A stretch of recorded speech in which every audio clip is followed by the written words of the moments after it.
시청자 여러분 안녕하십니까? 내외방송 뉴스 시작하겠습니다. 코로나19 소식입니다.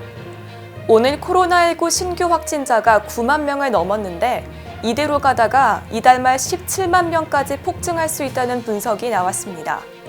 김부겸 국무총리는 오늘 정부 세종성사에서 주재한 코로나19 중앙재난안전대책본부 회의에서 오늘 새벽 0시 기준으로 확진자 수가 9만 명을 넘었다며 국민 여러분께 죄송한 마음이라고 밝혔습니다.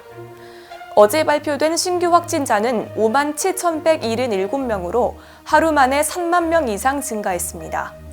정부는 전문가들의 전망을 종합해 이달 말 하루 확진자가 13만에서 17만 명대로 발생할 수 있을 것으로 예상하고 있습니다. 전파력이 강한 오미크론이 지배종이 되면서 확진자 수는 일주일 단위로 2배로 증가하는 더블링 현상을 보이고 있습니다. 이런 상황에서 정부가 사회적 거리 두기를 완화한다면 확진자 규모는 더욱 빠르게 증가할 수 있습니다. 정부는 오늘 18일 거리 두기 조정안을 발표할 계획입니다.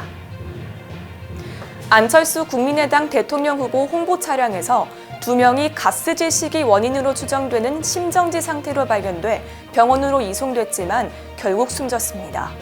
어제 오후 5시 24분쯤 충남 천안시 동남구의 한 도로에 정차해 있던 안철수 후보 유세용 버스 안에서 유세 차량 기사 50대 A씨와 국민의당 논산, 계룡, 금산 지역 선대위원장인 70대 B씨가 의식을 잃은 채 발견됐습니다.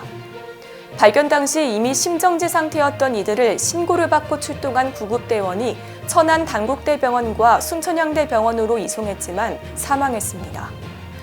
당시 버스 외부 스크린에서 후보 홍보방송 송출을 위한 자가 발전 장치가 수화물관에서 가동 중이었습니다. 출동한 경찰은 시동이 켜진 상태로 문이 닫혀 있었지만 버스 문을 열었을 때 냄새가 났다고 상황을 설명했습니다. 경찰은 A와 B씨 사망 원인을 발전장치 가동 과정에서 발생한 일산화탄소가 버스 내부로 들어가 질식했을 가능성을 전했습니다. 안 후보 측은 오늘 선거 유세를 중단하고 조문을 마친 뒤 사고 수습에 주력하겠다고 밝혔습니다. 올해 1월 취업자가 100만 명 넘게 늘었습니다. 오늘 통계청이 발표한 1월 고용 동향에 따르면 지난달 취업자 수는 2,695만 3천 명으로 작년보다 113만 5천 명 늘었습니다. 이는 작년 코로나 위기에 따른 고용 쇼크로 취업자가 100만 명 가까이 줄어든 데 대한 기저효과와 수출 호조 때문으로 분석됩니다. 1월 취업자는 60세 이상이 52만 2천 명으로 가장 많고 20대 27만 3천 명, 50대 24만 5천 명 등 모든 연령대에서 증가했습니다.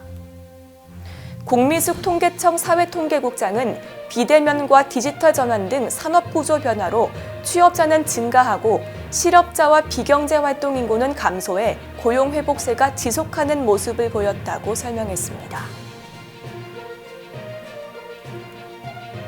우울증이 심할수록 심장병과 당뇨병 위험이 높아진다고 하는데요. 그렇다면 반대로 많이 웃으면서 스트레스를 날려버린다면 이 질병에 걸릴 확률이 줄어든다는 말입니다. 세렌디피티라는 말이 있습니다. 코로나19와 한파 속에서 웃을 일이 많이 없지만 일상 속에서 뜻밖의 재미로 소소하게 즐기면서 오늘 하루도 힘차게 시작해보는 건 어떨까요?